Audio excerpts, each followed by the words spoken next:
गलत बात है। पिचकारी से साड़ी उठाना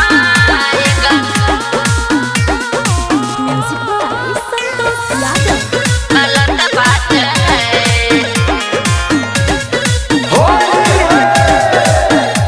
लगाई ले रंग तोहर मन ना भरल, अब काहे बाड़ा यही चीज पर अड़ल।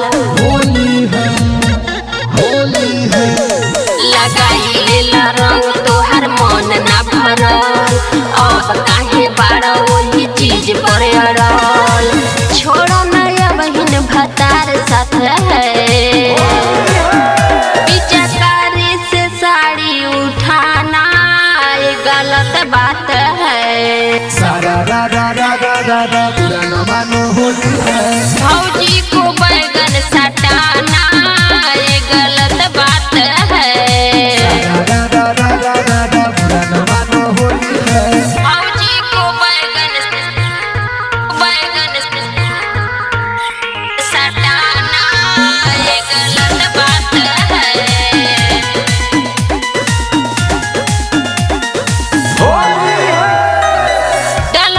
रंग कबो डाला तड़ पानी, फगुआ के मजा लेला बूझ के जनानी।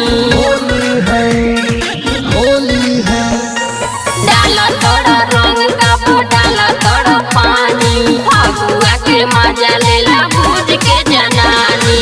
छोड़ो नया बहिन भतार साथ है, पिचकारी से साड़ी उठाना गलत बात है। सारा रा रा रा रा रा रा बुरा न मानो होली है। भौजी को बैगन सटाना ये गलत बात है। सारा रा रा रा रा रा रा बुरा न मानो होली है। भौजी को बैगन सटाना ये गलत बात है।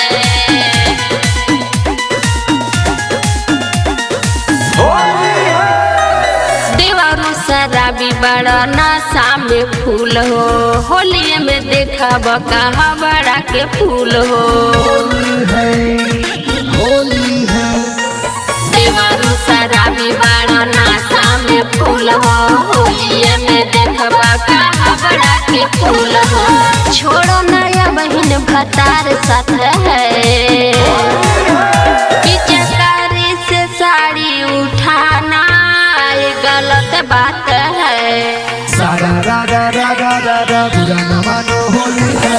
भौजी को बैगन सटाना ये गलत बात है। सारा रा रा रा रा रा रा बुरा न मानो होली